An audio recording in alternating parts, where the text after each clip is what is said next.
describe the building, may say the name of the building. I'm also going to be using an ancient tour guide method of indication. You may have seen this one before. I'm going to be pointing at the building. You'll know what I'm talking about, but the first building we're talking about today is right there on the right. This is the Wrigley Building. Now, design for the Wrigley Building was started in 1919 by Graham Anderson, Probst and White. The building was finished in 1921. Now, the architectural style on this building is called French Beaux Arts. The French Beaux Arts style building has three things on it. It'll have an ornately decorated bottom, a stack of plain flooring, then an ornately decorated top. That is the French Beaux Arts architectural style. Now, the Wrigley Building, of course, was originally built for the Wrigley Chewing Gum Company. It was the first skyscraper built north of Michigan Avenue in Chicago, and it was the first building in Chicago to get air conditioning and electricity at the time of the building's original construction. Now let's talk about the second tallest building in Chicago, on the right. This is the Trump International Hotel and Tower, designed by Adrian Smith in 2009. Adrian Smith, let's talk about him. He is a world-famous Chicago local architect. He's world-famous not for designing this building. He is more world-famous for designing the Burj Khalifa in Dubai. Raise your hands. Anybody heard of the Burj Khalifa? I know y'all have, yeah. That's the world's tallest building. Now to put the height of the Burj Khalifa into perspective, it's easy to do. Look to the top of Trump Tower. Add another Trump Tower on top of that. That is how tall the Burj Khalifa is. This building is 1,388 feet tall. Burj Khalifa is 2,717 feet tall. Now on the right, you will see the corner of a black box building here. This is the American Medical Association building, built in 1969 originally for IBM, but this is also an architectural landmark because this black box building is the last office building designed by Ludwig Mies van der Rohe. He was an architect that came up into architecture in the mid-1900s, and as he was becoming an architect, all the architects around him were cladding their buildings in a lot of fancy carved stone and ornamentation. All that stuff was beautiful, but it cost money, it took time, and technically it was unnecessary to the actual function of the building. Mies van der Rohe revolutionized the whole world of architecture with one phrase: less is more. He got rid of all that unnecessary stuff, focused on the function of the building, not just the outside of it. So to put his work into perspective, look at this black box building here. Not much to say about the building physically, right? But before Mies van der Rohe, no building in the world looked like that building. That might be a weird thing to hear, because if you've been in any modern city, every building in the world looks like that building. It's a plain rectangular steel box. That's called the International style of architecture. It basically sparked the modernist movement of architecture. Now, a big part of Mies van der Rohe's career was that he was a teacher, and he taught a lot of architects this whole less is more philosophy. I'm pretty sure one of his students disagree with that, though, because that guy's name was Bertrand Goldberg, who designed the next two buildings on the right.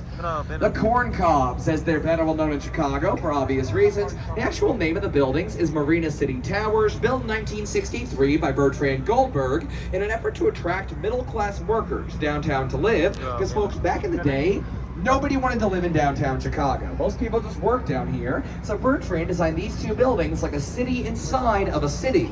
On the inside, there was a roller rink, a grocery store, a doctor's office, a movie theater, a bowling alley, any accommodation you can need or want to live downtown. Now, the most common questions I get about those two buildings. One, what do the apartments look like on the inside? I've got a weird answer for you there. A slice of pie. Enter the pointy end, goes outwards towards the balcony. The other common question I get, has anybody ever driven off of the parking lot before? Yep, 3 times. Twice for a movie, once for an advertisement, nobody got hurt. The two movies, Steve McQueen's second to last film, The Hunter, and The Blues Brothers. Drove a car for both of those. Then the Allstate Insurance Company in the early 2000s drove a car halfway off the building, hung the car off the side, and put an Allstate billboard underneath that, sort of showing the worst case scenario for a vehicle in Chicago for their insurance company.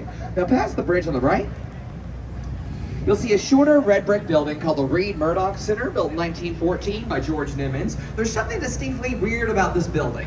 Look at the clock tower as you get up underneath the bridge, and count the columns of windows to the right of the clock tower. I will do it for you. There are 6 columns of windows on that side. Now look to the left of the clock tower and count the columns of windows.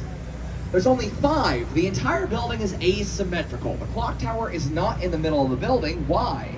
That building was built in 1914. This bridge in front of us was built in the 1930s. Whenever they put this bridge in, they had to extend out that street there to put in the bridge house, and they knocked down that column of windows in the Reed Murdoch Center. The building was not always asymmetrical. Now, as we get up underneath the bridge, you'll see it ahead of us. You'll see 300 North LaSalle. This is one of the most environmentally friendly buildings in Chicago. It was built by Picard and Schultz in 2009, and it was built with over 60% recycled materials, And would you guys believe me if I told you no air conditioning units in this building? Now, no one is suffering in there during the summertime. The way they cool the building off is using river water. They pump it in through the walls, pump it out cleaner than it actually already was. But I'm apprehensive to say that one because that may no longer be true, because that process heats the water up, and that can negatively affect the wildlife in the river. We do have wildlife in this river. Over 70 different species of fish live in the Chicago River. Also, not just fish. If you live here, you might recall around this time last year, a little bit earlier, like springtime, a turtle went viral. A giant snapping turtle was seen just kind of hanging out on the side of the river. People freaked out about it. There's a big online campaign to name the turtle. Eventually, the turtle got named Chunkosaurus. Yeah, we got turtles here too. We have 78 different species of fish. The newest species discovered was a largemouth bass. Going back in time again, 1931, the Marshall Field Corporation, better known today as Macy's, had 18 warehouse buildings scattered all around Chicago. They want to combine them into one building. Even thinking 18 warehouses into one building, that'd be a ridiculously huge building. But look to the right. You'd be correct. That ridiculously huge building is called the Merchandise Mart, built in 1931 by Graham Anderson, Probst and White. Whenever that massive Art Deco building was first built, it was the largest concrete building in the country by square feet. Today it's the number 2 in that category. Does anybody know what number 1 is now? Big hint, government building. The Pentagon. Now the Merchandise Mart has over 4.2 million square feet of space, over 8 miles of hallway in that building. Till the 90s, that building had its own zip code. Now on the right, past the bridge on the right-hand side, you'll see this outcrop piece of land right here called Wolf Point. Wolf Point is very historically significant. This is the land where the first non-native visitors, the names were Marquette and Joliet. This is where they were first brought to the indigenous people, the Potawatomi, when they were brought here in 1673. Now, when the Potawatomi brought Marquette and Joliet to this land, they kept referring to it as Chicago. That is where we get our name, Chicago. Now, Marquette and Joliet took the word Chicago as the name of the land. That was wrong. That was not the name of the land the Potawatomi were telling them. The Potawatomi were telling them the natural crop that they grew from the land, a medicinal onion that had a very strong fragrance to it. That is what Chicago means. Folks, Chicago roughly translates into smelly onion. That's true, so take that, New York. You can be called the Big Apple all day long, but we're the smelly onions. Go one for Chicago.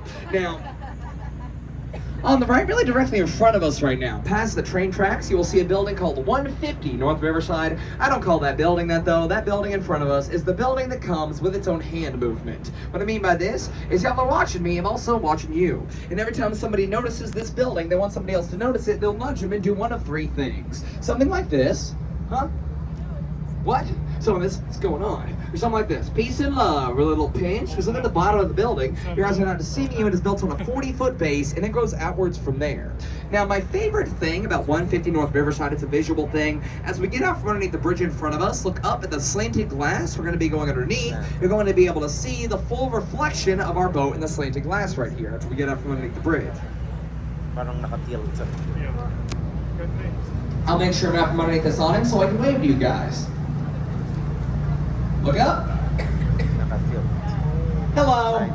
Look at us. We look fantastic. Now, the way this building is possible, you see these thick gray lines, these 8 silver I-beams going all the way at the side of the building. Those silver I-beams are made of the world's strongest steel. Developed in Luxembourg. They go all the way at the side of the building, then all the way down to the bedrock about 70 feet under the ground. Also, at the very top of the building, on the inside, we can't see this thing, there are 4 giant tanks of water called a mass damper system filled with about 160,000 gallons. If the wind blows that building in any direction, those giant tanks of water are sent the opposite way. The wind resistance, counterbalancing it, it's a counterweight system. Now, coming up from underneath the bridge right next to us, we have a building that was built on top of Amtrak train tracks. So what that means is whoever owns this building, they own the structure itself, but they have to pay Amtrak for the air that the building occupies, because Amtrak owns the land beneath it.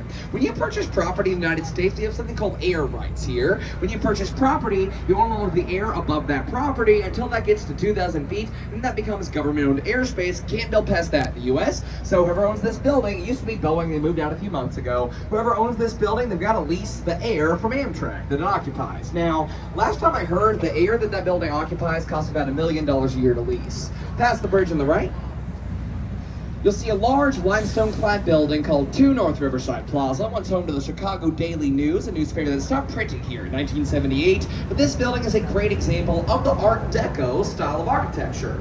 The Art Deco style was probably the most popular architectural style in the U.S. from like 1920 to 1945. Art Deco style buildings are often going to feature sweeping vertical lines that draw your eye up, a limestone facade, and a setback. That's when the tower of the building is set back against the base, like a step at the bottom of the building there. Also, usually Art Deco buildings are going to be large geometric forms that are symmetrical. If you cut them in half, they would look the same on both sides, like a mirror image. Now the next 4 buildings on the right-hand side past the bridge, starting with these first 2 black identical ones, all make up what's called the Gateway Center, designed by Skidmore, Owings, and Merrill, better known as SOM, and they were designed in the 70s and 80s. Now being the Gateway Center, the first one here, its name is Gateway 1. The second one down on the right-hand side, its twin's name is Gateway 2. The third one down on the right, the white building there, its name is Gateway 3. And the fourth one down, that green glass building, does anybody want to guess the name of that one? Yell it out. Stephanie. No, it's Gateway 4. 1, 2, 3, and 4. You nailed it. Now the first 2, completely identical buildings. They are both the international style of architecture. I covered that one. Ludwig Mies van Roo, less is more, getting rid of all that ornamentation. That last thing I just said, though, is not true. Both of these buildings covered in ornamentation. It's just sneaky. It's in between the windows. In between each window, you see these bumped up little lines going all the way to the side of the building. Those little black I-beams serve no structural purpose to the building whatsoever, which meant to draw your eye upward, making the building appear taller. Now moving on to Gateway 3, the white building ahead of us. Fun fact about it, that building used to be dark gray. It's white now, it changed colors. Now it did not get repainted, it got reclad. It was originally clad in something called precast limestone paneling. That's very cheap and needs a material to replace, so Skidmore, Owings, and Merrill had no problem saying, let's get rid of that boring old gray color, move on to the ever more exciting and vibrant white. And that's exactly what they did. If you want to know what the building looked like before, check out the bottom floor as we pass. It's still dark gray, it did not change. Then moving on to Gateway 4, the green glass building I called Stephanie. That was designed by James DeStefano, and he was asked in an interview, why did you not put any ornamentation on your building? His response was, I did. I covered my building in a bunch of curved, mirrored glass, and all the surrounding buildings would reflect off of mine, becoming my building's ornamentation. And you'll see right now, Gateway 3 is being reflected off of Gateway 4. He succeeded in that effort.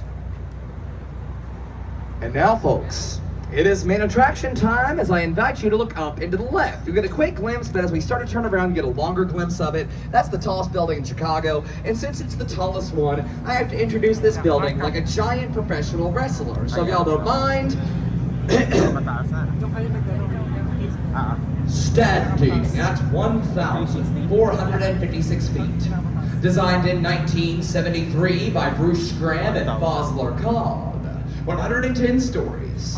16,100 windows. It's the W-I-L-L-I-S Tower. Say it with me, everyone. We're about to see the Sears Tower. There it is. Now, there it isn't. We're about to see it. As we start to turn around here in between the 2 lighter colored buildings and get a really good view of this building. I rounded off a lot of info while I was saying that. I'll do it again. This building coming into view right now on the left-hand side is the Willis Tower, built in 1973 by Bruce Graham and Fosler Cobb.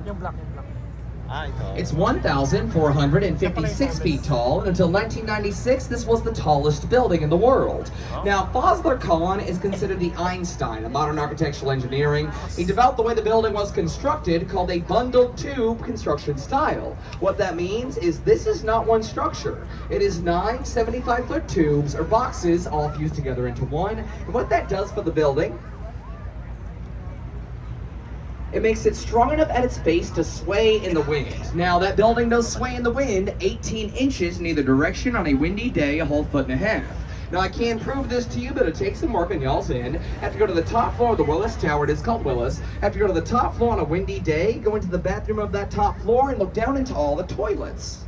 What you will find is water sloshing around back and forth as the building sways. Now, at the very top, you're going to see one of the 2 white radio antennas up there. I have a question for you guys about these 2 white radio antenna. It's a yes or no question. Even if you don't know the right answer, yell one out. Doesn't matter if you're right or wrong. Also 50-50 shot. Do the 2 white radio antennas contribute to the height of that building, yes or no? No. But if you said yes, I don't blame you. It depends on what's up there. Those are radio antennae. They serve a specific mechanical function to them. They do something up there so they don't count towards the height. They're more considered a tool sitting on top of the structure, not part of the structure.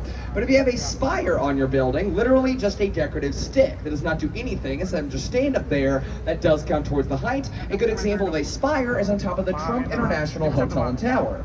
Now the two radio antennae on top of Willis a few years back as a publicity stunt, they had the two radio antennae get married. Yeah, a nice little ceremony for the radio antenna. Now the wedding for the radio antenna, it was fine, but the reception was incredible. Get it? Radio antenna, reception. You know it's a good joke when you feel the need to explain it. Last thing I'm going to say about the Willis Tower is, why is it called Willis? Easy answer, money.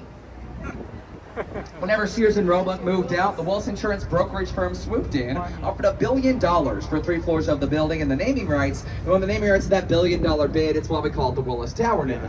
Fun fact about the Willis Insurance brokerage firm: they're one of the brokerage firms that brokered the insurance for the Titanic. Yeah, so let that one sink in. Another terrible pun, that one in bad taste on a boat. You're welcome. Too soon, 1912. Now, the puns are bad, guys. I feel bad about saying them. That last one was kind of in bad taste, but you know what? I think my heart will go on. Another one. Somebody stop him. I'll stop myself. I'm done. Coming to roll 3 is next building. Past the bridge, further away on the right-hand side, you're going to see this large limestone-clad building. Ready closer to? Now, this building is called the Civic Opera Building. It was built by Graham Anderson, Probst & White in 1929, and it was paid for in 1929 by a millionaire named Samuel Insull. That's why a lot of people will call the building ahead of us Insull's Throne, because as we get closer, you might realize the building is shaped like a giant chair. As we get closer, if you look to the top, it's got a backrest towards the back. The 2 armrests are on the sides, and as we're going to be passing here, that is where your feet would hang down. Now, take this story with a grain of salt. It might not be true. It is said that Samuel Insull paid for this building to get built for his opera singing mistress, who had gone to New York to make it big as an opera singer, and every time this woman would sing to the New York opera houses, they would hear her singing voice. They'd all respond the same way: "No thank you, go back to Chicago." So she did, furious, and they built her this massive theater with the back of the theater facing the east, towards New York, as an insult to New York and to New York theaters. Lesson in karma time, folks. Don't try to make fun of an entire city with a building. 3 months after that building got built in 1929, stock market crashed and Samuel Insull lost everything he had. He was later found in the Paris subway with 39 cents in his pocket. No more opera singing mistress. Now that building is home to the Lyric Opera and over 3,500 seat theater. Now you can see the actual name of the building carved into the side here. It's the Civic Opera Building. What's that, a V instead of a U on building? Now they say that dates back to the ancient Semitic alphabet, which is, that's kind of true. It dates back to ancient Semitic. In ancient Semitic, a U, a W, and a V was always just one shape, like a sharp candy cane.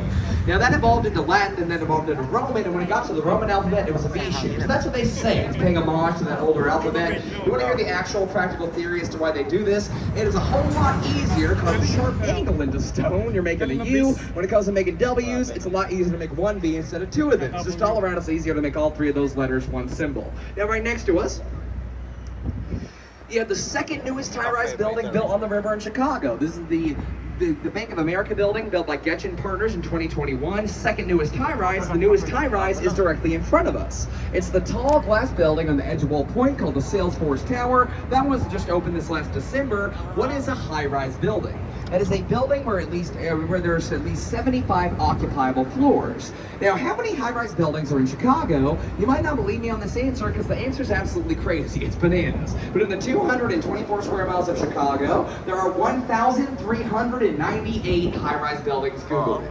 Now, as we get up underneath the bridge, you're going to see a very historically significant site in Chicago. It's not that. That's a Starbucks. Now, we do have an interesting connection to Starbucks. The first Starbucks built outside of Seattle was built here, and the world's largest Starbucks is here. It's called the Roastery. It is 4 stories tall. It's actually about a 5-minute walk from the main Mandela boat dock on Michigan Avenue. Now, word of warning about the Roastery. It is a neat place to go. I'll kind of recommend it, but I'm pretty sure it's the only place in Chicago you can buy a small coffee for $15. Now, I will say you'll never forget that $15 small coffee. I never forgot the one that I bought once for $15. But the actual historically significant site is right here. Not this building, the land the building sits on. The land this building sits on was once home to a building called the Wigwam. That was where in 1860, an Illinois lawyer was officially nominated for the presidency of the United States. 1860, Illinois lawyer, president, you might know what I'm talking about right now, Abraham Lincoln was nominated right there. Now, I used to ask the audience that question, 1860, Illinois lawyer, president, who was it? I'd hold up the mic, they'd say Lincoln, we would move on. The reason I stopped asking that is a lot of them wouldn't say Lincoln. I'd say 1860, that's an important year, Illinois lawyer, president, without fail every time. What would a lot of people yell out?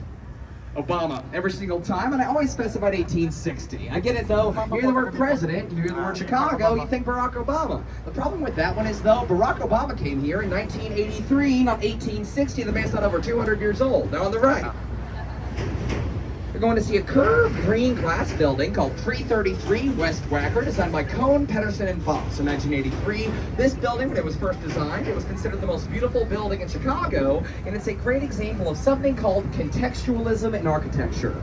Contextualism is in architecture whenever you design a building within the context of its surroundings. So simplifying this, the river is bending right here, so the building bends with it. It's contextualized with the river. Now another fun fact about this one is, has anyone here seen the film Ferris Bueller's Day Off? Anyone? Anyone? A lot of people. There's a scene in that movie where he's dancing in the parade, and his dad looks down from his office building onto the parade route below. That is his dad's office. That is where his dad works. Now, if you're looking at the street below right now, you might be thinking to yourself, Zach, nuh-uh, you're lying to us. Ferris was not dancing on that street in the film. I've seen that movie a million times. It's my favorite movie, and he was not dancing on that street. Well, the first thing I'd probably tell you there is calm down. The second thing I would say is you're right. He was not dancing on that street in the film. He was dancing about 6 blocks away on Dearborn. It's the power of movie magic and editing. It's a wonderful thing. Made it look like they were close by. Speaking of movie magic, lower your eye line right now. You will see our river walk. Our Riverwalk was completed in 2016, has 8 different sections, all with their own theme, but why did I just say movie magic? Attached to the wall of the Riverwalk as we get up from underneath the bridge, about to come into view, is this big gray box with a screen in front of it, coming into view right now. Now that big gray box is the world's largest projection system, and if it were 8:30 p.m. right now, I would say do not look at that thing, because it's going to be turned on at 8:30, and it's going to start projecting the world's largest moving art display onto the merchandise mart. Folks, that happens every night, 8:30 to 9:30 p.m. It's called Art on the Mart. It's the world's largest moving art display. It's a 20-minute long show. They do the show twice in a row with a 20-minute long intermission in between both showings. First one starts at 8:30, the next one starts at around 9:10.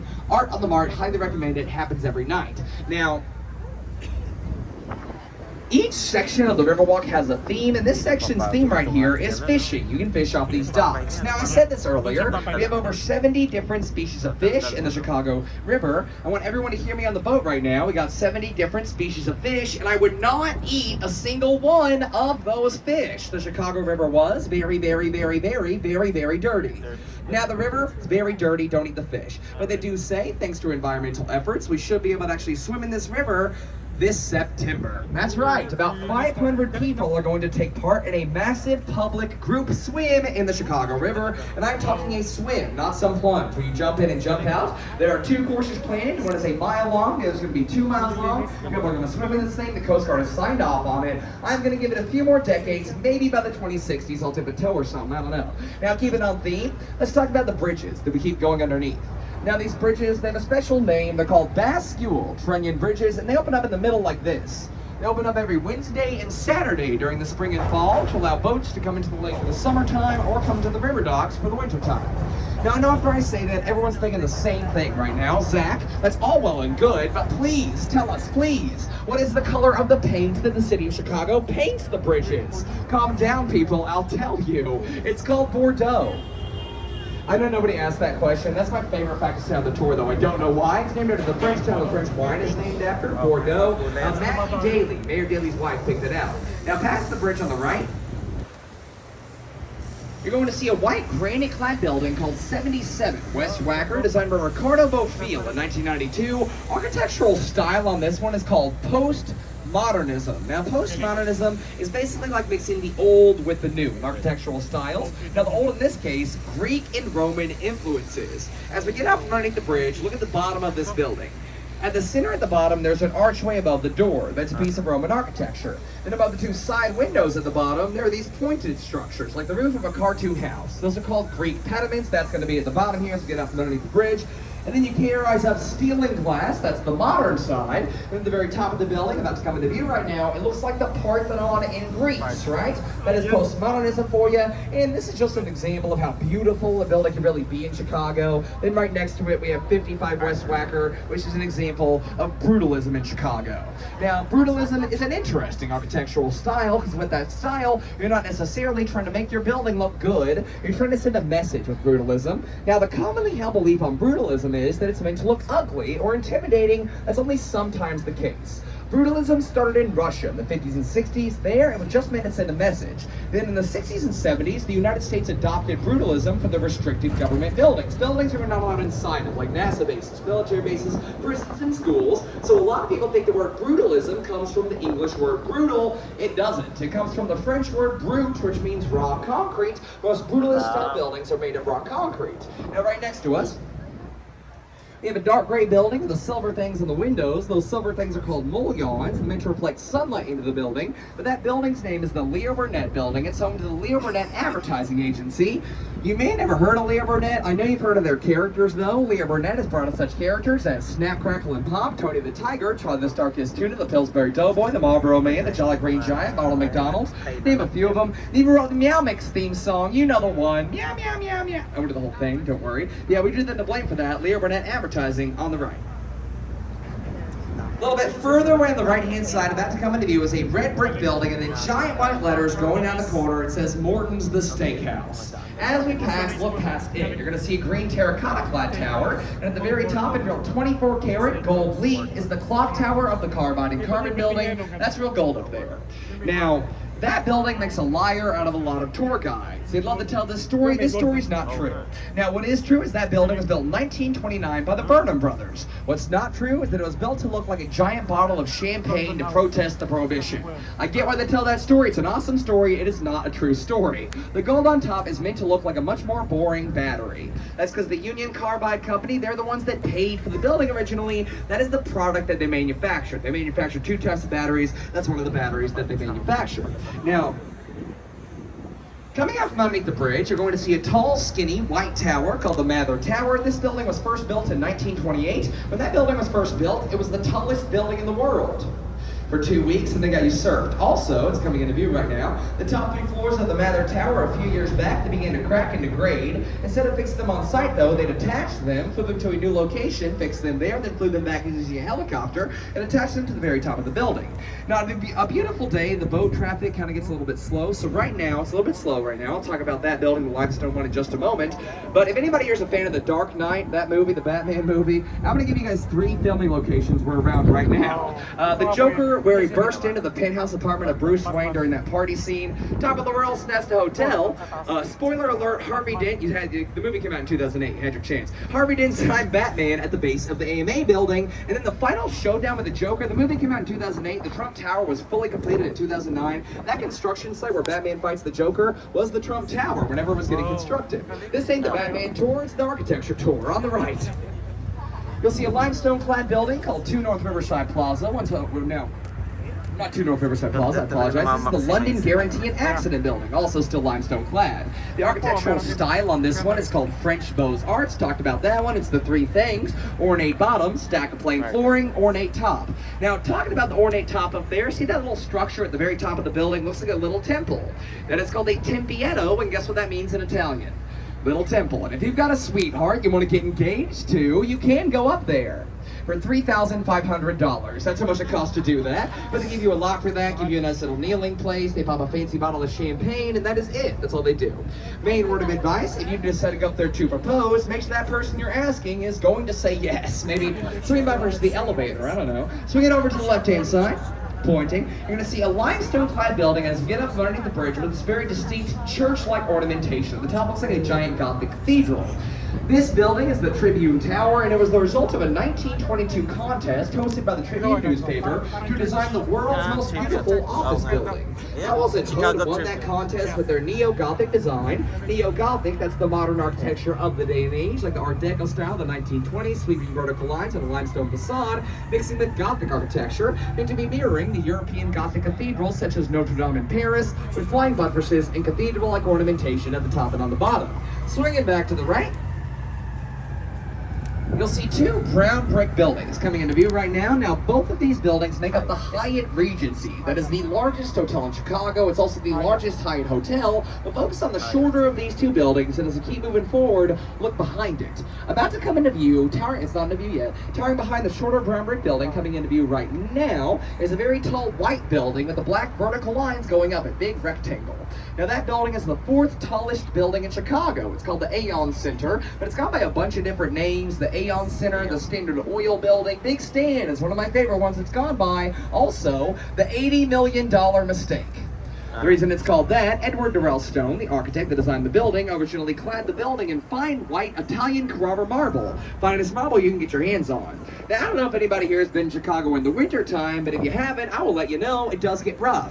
February of 2019, there were several days that month we were colder than the surface of Mars. I'm talking negative 66 with a wind chill. Putting that into perspective, that's about 130 degrees less than it is today.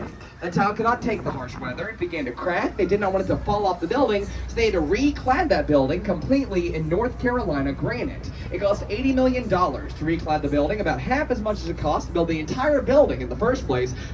It just goes to show you, folks, you can't take marble for granted. Another terrible pun. I said I was done, folks. I'm never done. Now, not a lot of tour guides are brave enough to make a joke about rocks like that, but I'm a little bit bolder. Boulder, rocks, another one. Oh no, on the right.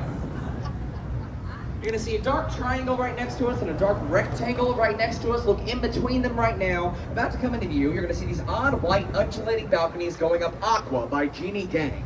Now, that building was built in 2009 by the Chicago local architect, Jeannie Gang. Whenever it was first built, it was considered the most beautiful residential tower in the world. Also, has anybody here seen the first episode of Ozark, the Netflix show? If you've seen that first episode, you probably remember something very shocking happening to somebody on a balcony, or I should say off a balcony. One of those balconies, fun fact. Also, whenever that building was first built, it was the tallest building in the world designed by a lead female architect. It was the tallest building in the world designed by a woman. It is no longer the tallest building in the world designed by a lead female architect. I know it's a bummer. Just kidding, folks. It's not a bummer, because Jeannie Gang went wild in 2021 and broke her own record with that wavy blue building on the right. Yeah, that's also by Jeannie Gang. It's called the St. Regis. It's 1,198 feet tall.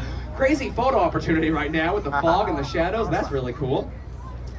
It is the third tallest building in Chicago. Now it's the tallest building in the world designed by a lead female architect. Luxury apartment and hotel. So folks, get excited if you're looking for a penthouse apartment to rent in Chicago. Top floor penthouse. It's currently for lease. So right now we're going to play a little bit of a game. I'm going to give you guys a few details on this apartment, and I want you to yell out a few guesses as to what the monthly rent is, what you're paying 12 times a year.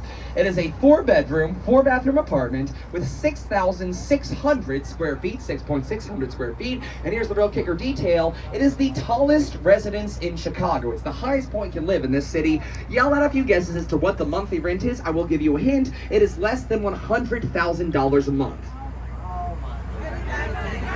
68,000, 99,000, get 99,999 a lot. 80,000, so yeah, people don't want to be that high up.